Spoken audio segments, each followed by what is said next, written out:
aí, pessoal. Com calma. Tá, guerreiro? Gente, que a porta da chuveira ali. Agora já era, vai. Vamos lá?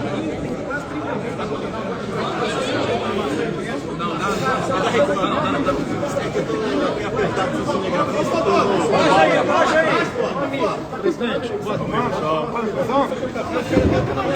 O que o senhor tem a dizer em relação ao julgamento do TSE que condenou o senhor inelegível? Eu acredito que tenha sido a primeira condenação por abuso de poder político. Acredito que tenha sido este o meu crime sem corrupção. Vamos lá. Nós sabemos que, desde quando eu assumi, falava que ia dar um golpe. Nós acompanhamos as eleições. A maneira como o Tribunal Superior Eleitoral agiu, me proibiram até de fazer live na minha casa. E apareceram os resultados no final ali, o TSE anunciou o ganhador.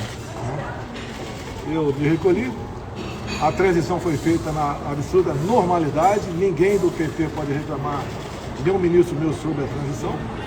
Dia 30 eu saí do Brasil e infelizmente aconteceu o 8 de janeiro. Quem fala em golpe hoje em janeiro, não sabe o que é golpe. Com todo respeito, é um analfabeto político. Ninguém vai dar golpe com senhorinhas, com senhorzinhos, com a bandeira do Brasil nas costas, abrir mais no braço. Se bem que lamentamos a depredação do patrimônio público ocorrido. Lamentamos as pessoas que fizeram isso, têm que arcar com as suas responsabilidades.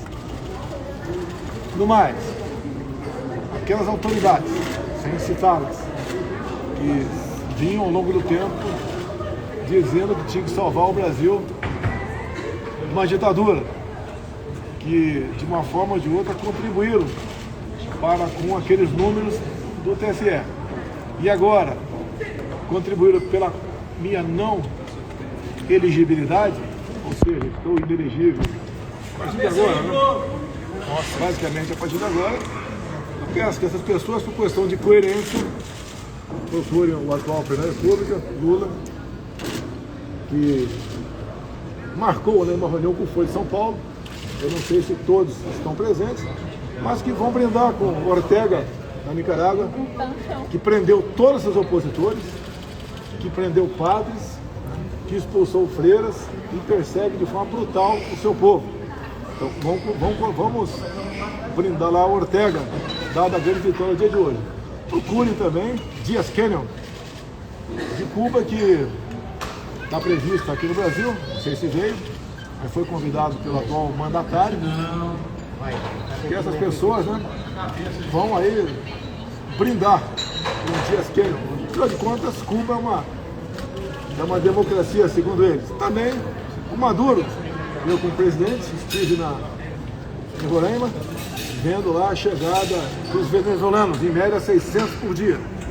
Pessoas que há anos fogem da miséria, da violência, da morte e da ditadura praticada lá atrás por Chávez e depois por Maduro.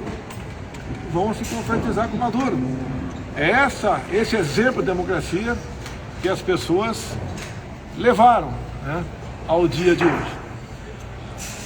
E uma coisa muito importante, que eu não quero criticar a imprensa, mas a imprensa não tomou conhecimento do inquérito que foi aberto a mando da senhora Rosa Weber, então presidente do TSE, nos primeiros dias de novembro de 2018. E eu fui julgado pela reunião com os embaixadores e por ter comentado esse decreto. Lamentavelmente, nossa imprensa não se preocupou em tomar conhecimento que decreto é esse. Decreto não, inquérito. E deixar bem claro, o inquérito não foi concluído ainda. Então fui julgado por um inquérito que está há 5 anos para apurar possíveis irregularidades na eleição de 2018. Por que está fechado até hoje? Por que esse inquérito não foi concluído até hoje? Eu não posso ser julgado por algo que ainda não existe. As eleições de 2018 foram seguras ou não? Por que esse inquérito não foi concluído pela Polícia Federal? Que era um inquérito sem classificação sigilosa. Também fui julgado pelos atos de 8 de janeiro. Qual a minha participação nesses atos? Quem perdeu com aquilo? Também fui julgado pelos atos de 2 de dezembro, entre outros. No inquérito inicial lá atrás, que foi impetrado pelo PDT, na figura de Carlos Luque, atualmente ele é também ministro de Lula, e me acusou do quê? De lutar pelo voto impresso. Só que Carlos Luque, há aproximadamente 2 anos, deu uma declaração dizendo o quê? Sem eleições auditáveis, sem voto impresso, a corrupção não, a fraude impera. Então o PDT, que sempre teve como bandeira o voto impresso, inclusive baseado em Leonel de Moura Brizola, no caso Proconsult, me acusou. Quando me acusa de querer transparência nas eleições, no caso do voto impresso, deixo bem claro. Em 2017, Fernando Mitre estava na Band e perguntou qual o projeto você sonha em aprovar enquanto deputado para deixar como legado seu. Eu falei, o voto impresso, que desde 2012 eu luto por isso. Foi aprovado o voto impresso pelo menos 3 vezes. Uma das vezes, a última, teve a minha participação junto ao relator, que foi o Rodrigo Maia. Foi vetado, derrubamos o veto. E depois o Supremo disse que é inconstitucional, porque o voto impresso, segundo eles, a maioria deles, atentava contra a segurança das eleições. Eu quero um voto impresso, sempre lutei, como existe hoje no Paraguai. Qual país do mundo adota isso? Eu fui condenado no dia de hoje, por um direito meu de parlamentar lá atrás, defender os projetos que porventura tenha apresentado. Mais ainda, em 99, Zé Dirceu apresentou um projeto de lei nessa mesma linha, nessa mesma direção, e pegou uma declaração de alguém do TSE naquela época, dizendo, está lá na justificativa de José Dirceu, dizendo que poderia a eleição ser fraudada daquela forma que foi realizada em 98, que continua sendo semelhante hoje em dia. Isso é crime, abuso de poder político, por defender algo que sempre defendi enquanto parlamentar. Isso, curiosamente, né? Para não querer encher a bola do Zé Dirceu, então logo acabaram as eleições de 2002. Naquele ano, algumas seções do Brasil, ou muitas, tinham o voto impresso. O PT começou a se desinteressar pela possibilidade do voto impresso. E o PT hoje confia 100% nesse processo eleitoral.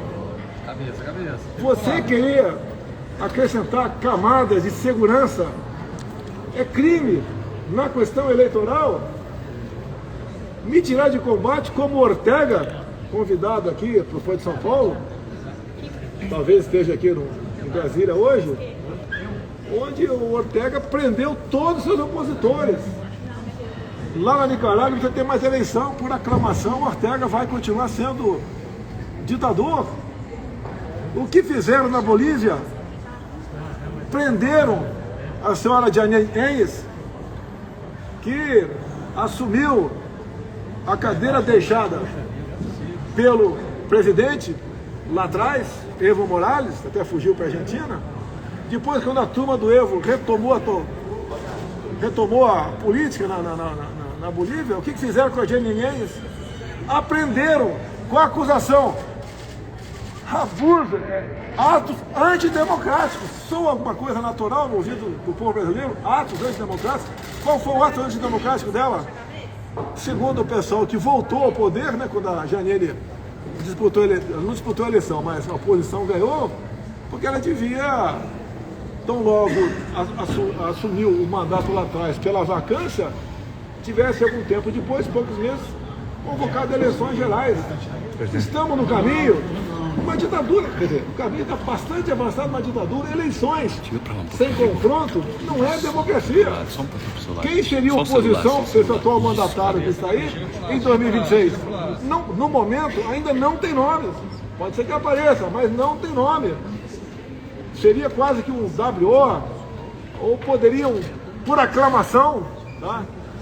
Lá no TSE, continuar o mandato do Lula, afinal de contas, ele é um grande democrata. Um cara que esteve na cadeia por tanto tempo, condenado por 9 juízes, 3 instâncias, tirado da cadeia para disputar a presidência. E um massacre em cima de mim, por parte de alguns setores da sociedade, e também o Tribunal Superior Eleitoral que trabalhou contra as minhas propostas. Eu fui proibido de mostrar a imagem do Lula defendendo aborto. Proibido mostrar a imagem do Lula dizendo que pode roubar um celular que é para tomar uma cervejinha. Proibido mostrar a imagem do Lula com o gorro do CPX, lá do Complexo Alemão do Rio de Janeiro. Repito, proibido de fazer live na sua casa. Proibido de mostrar a imagem de 7 de setembro. Os que trabalharam contra mim, hoje se gabam que foi uma vitória da democracia contra um ditador que sou eu, que respeitei a Constituição, a contragosto muitas vezes, mas respeitei a Constituição. Trabalhei dentro das 4 linhas.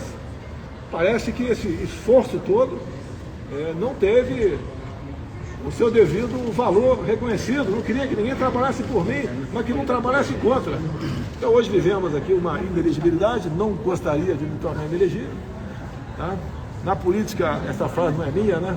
Ninguém mata, ninguém morre. Espero, né? Espero, tentar me matar aqui em Juiz de Fora há pouco tempo. Dei uma facada na barriga e hoje dei uma facada nas costas com a inelegibilidade por abuso de poder político. Não tenho adjetivo para responder. Abuso de poder político. Lembro que a chapa Dilma Temer foi a ação do PSDB contra a chapa. Ela foi arquivada em 2017. Exatamente, porque outras provas, como por exemplo, Caixa 2 e depoimentos delatórios para a questão da Lava Jato, não foram aceitas naquele processo. E o meu modificou-se a jurisprudência e me julgaram pelo conjunto da obra. A minha grande obra, ao longo de 4 anos, foi o quê? Mesmo com pandemia, com uma guerra, uma crise hídrica em 21, entregamos o Brasil com os números melhores do que recebi em 2019. Tanta coisa feita pelo nosso governo, respeitando a todos. Inclusive, vocês nunca viram uma só proposta minha para censurar a imprensa. E hoje temos a proposta lá dentro do parlamento e gente de outro poder vai lá o tempo todo para tentar aprovar essa proposta. E, pasmem, busque a minha medida provisória, a última que foi devolvida pelo Senado Federal, onde eu falava sobre liberdade de expressão. Copiei dispositivos da Constituição, copiei artigos da Constituição numa medida provisória. E é risível, foi devolvida. O que eu sempre exigi? O cumprimento da Constituição. Você combate a desinformação, sei lá o que for, fake news, com mais liberdade e não com censura. Quem é que vai censurar? Só vemos páginas da direita censurada. Agora, de cima da Jovem Pan, quem eles não gostam, censuram. Pressionam o dono de jornais para demitir aquele profissional. Isso não é democracia, não existe democracia sem liberdade de expressão. Volto no inquérito de 2018. A imprensa, veja, são 4 páginas que interessam. Se bem que depois que eu divulguei, passou a ter uma classificação sigilosa. Mas, repito, fui condenado em cima de um decreto que não foi concluído ainda pela Polícia Federal. 8 de janeiro também não foi concluído ainda. Estamos cada vez mais vendo coisas que aconteceram de 8 de janeiro que bem demonstra que não foi de gente dito da direita e nem do acampamento, como mesmo disse o senhor José Múcio, ministro da Defesa, onde ele diz que não houve uma figura central naquele episódio e não foi o pessoal que estava acampado que fez o quebra-quebra. Olha o que aconteceu sobre 12 de dezembro, onde tivemos aquele quebra-quebra lá na região da sede da Polícia Federal. Entrou-se com um requerimento para pedir os nomes de quem estava sendo hospedado em hotéis de Brasília. Porque de lá, segundo depoimento de um coronel da Polícia Militar do DF, aquela trama de dezembro foi feita em hotéis. E a comissão rejeitou buscar o nome de quem estava hospedado naqueles hotéis em Brasília. Parabéns à TV CNN, tá, que mostrou as imagens lá do general G. Dias, lá se confraternizando praticamente com os invasores, que mostrou a imagem de um colega de vocês, né, que eu respeito, mas que estava lá dentro, da Reuters, tirando fotografia armada. O cara chutando uma parede, né, uma porta já estava aberta. Depois vai ver se a imagem ficou bonita. Quando saiu a primeira imagem lá atrás, daquele magrinho lá, derrubando o relógio com a camisa, com a minha estampa, o pessoal bateu palma, ó, pegamos o cara. Agora estamos vendo que foi realmente uma grande, pelo que tudo indica, uma grande armação, tudo aquilo lá. Então acho que o Brasil fica de luto. Alguém vai soltar fogos, obviamente, né? Vai entrar em campo para ganhar quase que por WO em 26, mas isso não é democracia. Democracia sem contraditório não existe. Presidente. Olha, é questão de recurso não. Eu vou conversar com os advogados, o placar parece que está 4-1 até agora, deve fechar aí. Colabora aí que é para todo mundo. 6-1 ou 5-2. Eu vou ver o que o advogado tem a dizer sobre isso. O meu recurso é para o Supremo Tribunal Federal. Eleições. Estava aqui conversando com o pessoal nosso, alguns parlamentares, o Domingos Flávio presidente. A gente vai continuar trabalhando, a gente vai continuar trabalhando. Pretendemos fazer muitos defeitos por ocasião das eleições do ano que vem. Não é o fim da direita no Brasil. Antes de mim, ela existia, mas não tinha forma. Ela começou a ganhar materialidade.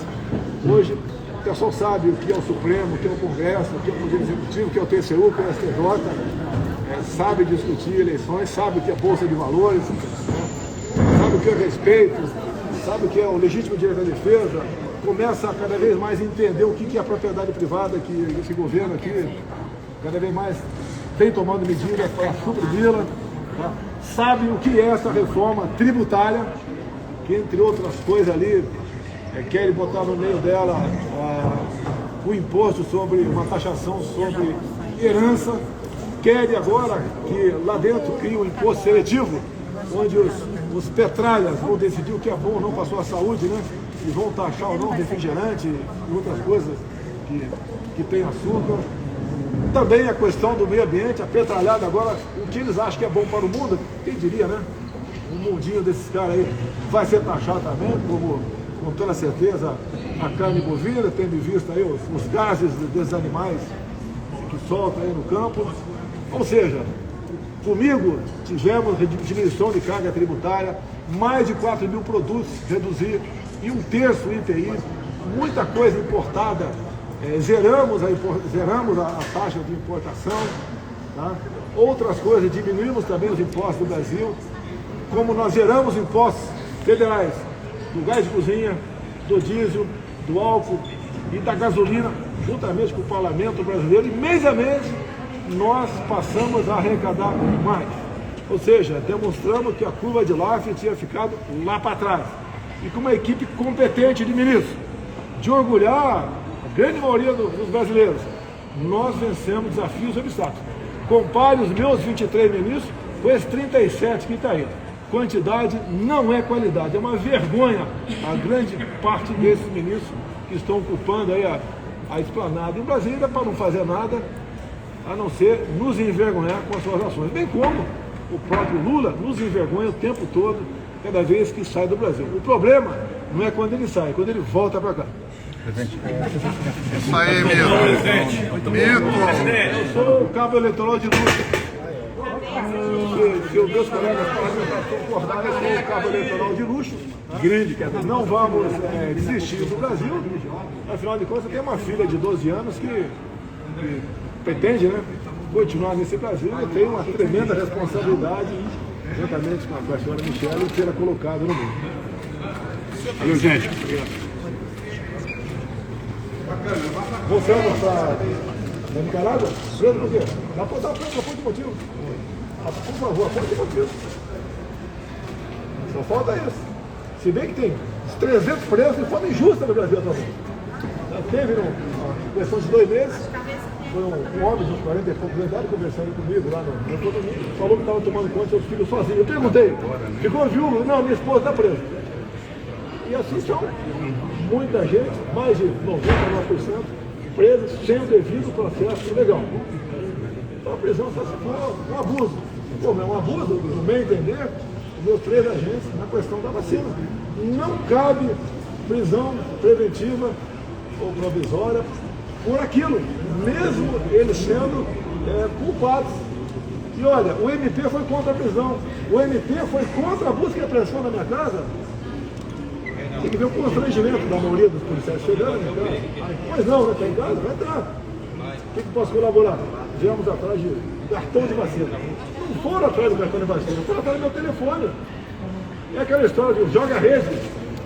Se jogar a rede em cima do telefone de vocês, pode aparecer muita coisa que eu não quero que apareça. Tá? Mas qual crime eu cometi? Eu nunca tomei vacina. Porque eu li a bula, só isso. Só isso, mais nada. Tá? Deve tomar ou não deve, é problema de vocês. Eu comprei mais de 500 milhões de doses de vacina. E foi, acredite, o Conselho Tutelar teve na minha casa semana passada, não estava em casa, para ver se a minha filha havia tomado a vacina ou não. Não tem mais liberdade no Brasil? Alguém leu a bula? Os efeitos colaterais possíveis para criança de 5 a 11 anos? Leiam a bula e decidam se deve tomar ou não. Eu achava, e acho ainda, pelo que eu li, recomendo a vocês que leiam o livro Invasão Silenciosa, o livro de uma médica americana, que estava lá com a equipe do Fausto. E vacina, quando se fala em vacina, ele é negacionista, voltou a negar a vacina. Não vou entrar no mérito. Quando se fala em urna, ele não é democrata.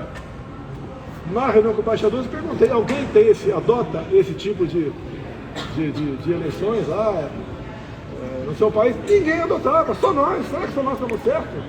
Ninguém quer duvidar, ninguém quer falar que houve fraude. Nós queremos cada vez mais transparência. É a certeza para a população de que para quem está votando, vota indo. Funcionando Zema ou Tarcísio? Zema ou Tarcísio? Se o senhor tivesse que Por escolher enquanto, ainda Johnny Bravo. Sabe Johnny Bravo? Você está olhando para ele. O senhor falou, disse em entrevista pública que tinha uma bala de prata para 2025. Eu não sabia que o homem era curioso. Sei que, com todo respeito, as mulheres são curiosas, né? Eu não sabia que o homem era curioso também. Você vai continuar curioso, né? É mais uma bala de prata?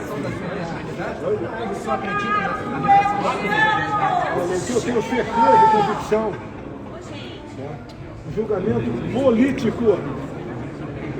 Esse me condenaram, deveria procurar o Lula agora, procurar ali o nosso querido Daniel Ortega, né? Dias Canel de Cuba, Ortega da Nicarágua, procurar o Maduro e blindar. Parece que foi escolhido um dia, né? O que comemora o Folha de São Paulo. Você sabe como nasceu o Folha de São Paulo? Em 90. Sabe quem fundou? Vou passar só 3.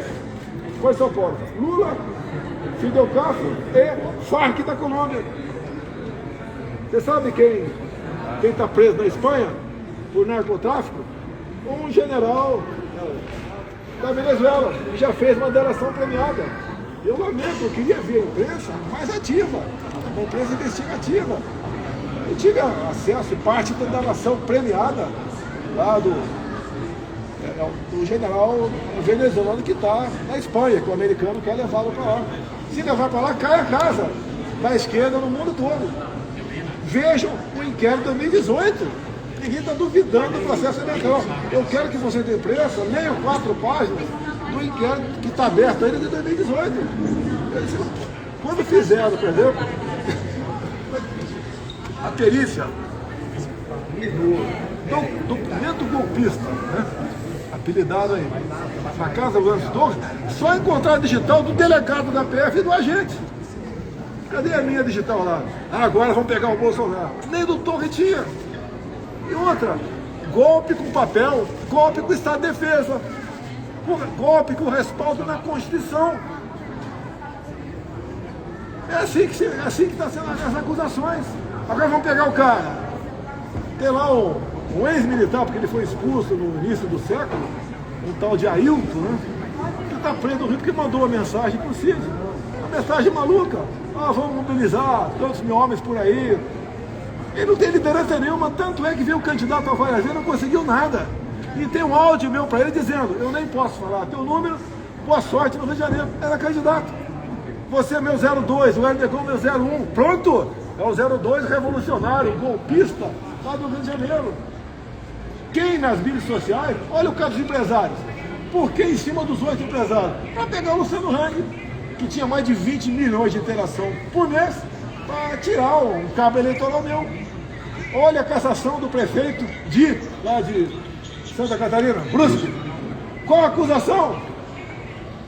O Luciano Hang, na frente dele, falou para seus funcionários, não vote no PT.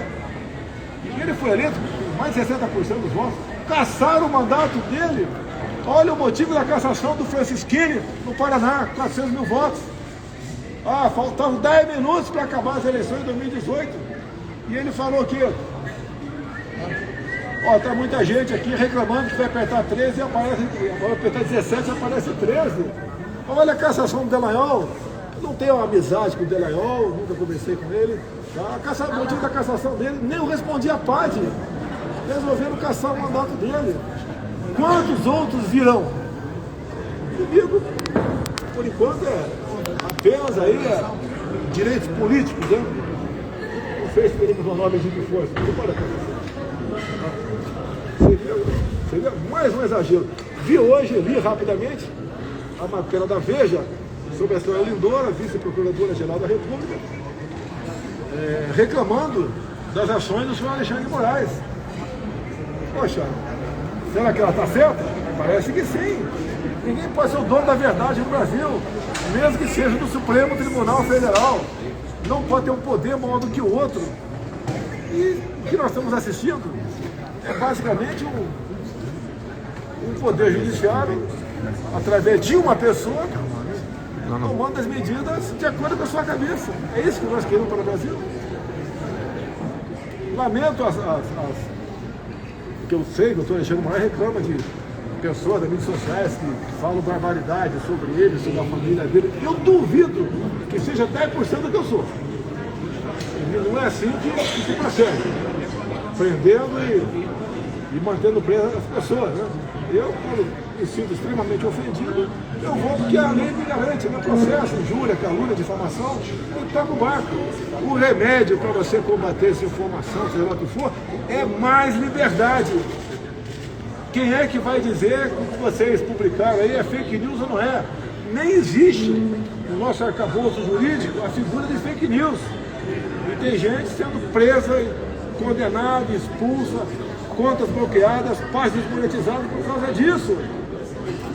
Ninguém pode se arvorar aqui como dono da democracia. Tudo que eu fizer, não interessa como, mesmo passando por cima da Constituição, é para um bem maior, ou para evitar o mal. Isso não pode acontecer. Qual o próximo passo, presidente? O que você vai fazer saindo daqui hoje? É sair para o aeroporto. Mas aí o que você vai fazer? Você. Não, vou conversar com os advogados aí. A vida continua, tá? Viemos aqui num momento bastante difícil, despedida do senhor Alisson Paulinelli, tá? Um dia que passou para ser emblemático para mim, como foi o 6 de setembro de 2018, quando levei uma facada pela frente. Hoje levei uma apunhalada com essa adesão. Quem levou a apunhalada não foi Jair Bolsonaro, foi a democracia brasileira. Vitor!